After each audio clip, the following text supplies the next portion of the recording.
اب یہاں ایک سوال میں آپ سے پوچھتا ہوں،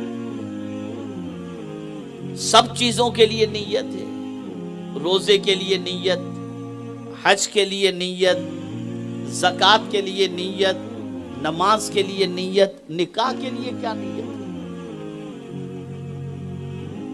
تو اگر امت مسلمہ سے سوال پوچھا جائے کہ نکاح کے لیے کیا نیت ہے، تو سوائے خواہش پوری کرنے کی اور کوئی تمنا دل و دماغ میں نہیں ہوتی اور نہ کوئی نیت ہوتی ہے۔ یہاں تک صوفیہ فرماتے ہیں کہ اگر بلکہ صدر الشریعہ علیہ الرحمت والرضوان نے فرمایا کہ اگر کوئی شخص صرف خواہش پوری کرنے کی نیت سے نکاح کر رہا ہے تو نکاح تو ہو جائے گا، سنت کا ثواب نہیں ملے گا۔ اس لیے جب نکاح کرو تو پہلے یہ ارادہ کرو، ہم اپنے نبی کی سنت پر عمل کرنے کے لیے نکاح کر رہے ہیں، نبی کی سنت۔ اور امام غزالی رحمت اللہ تعالی علیہ نے تو نکاح سے پہلے کئی نیتیں بتائیں۔ آپ فرماتے نکاح سے پہلے یہ نیت کرو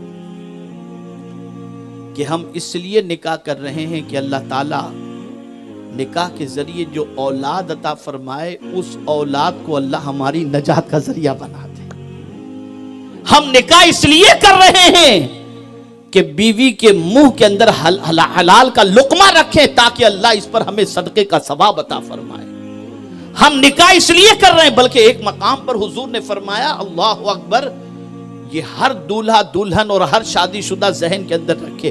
آقا کریم صلی اللہ علیہ وسلم ارشاد فرماتے ہیں کہ 3 قسم کے لوگ ایسے ہیں جن کی مدد کا ذمہ اللہ نے خود سے اپنے اوپر لازم کر لیا ہے کہ میں ان کی ضرور مدد کروں گا۔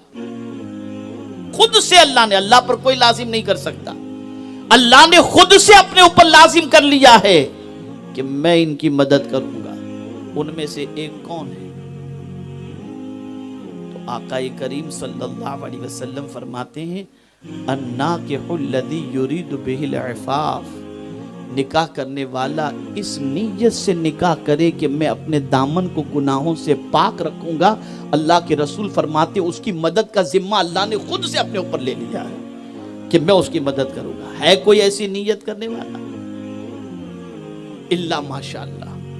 بلکہ نکاح کے وقت ہی نہ جانے کیا کیا حرکتیں ہوتی ہیں اور کیا کیا سسٹم ہوتا ہے اور کیا کیا گانے گائے جاتے ہیں اور کیا کیا گناہ ہوتے ہیں، اللہ رحم و کرم فرمائے۔ تو دامن کو پاک رکھنے کی نیت تو نکل گئی، بس خواہش پوری کرنا، اس کے علاوہ نتھنگ، کوئی چیز نہیں۔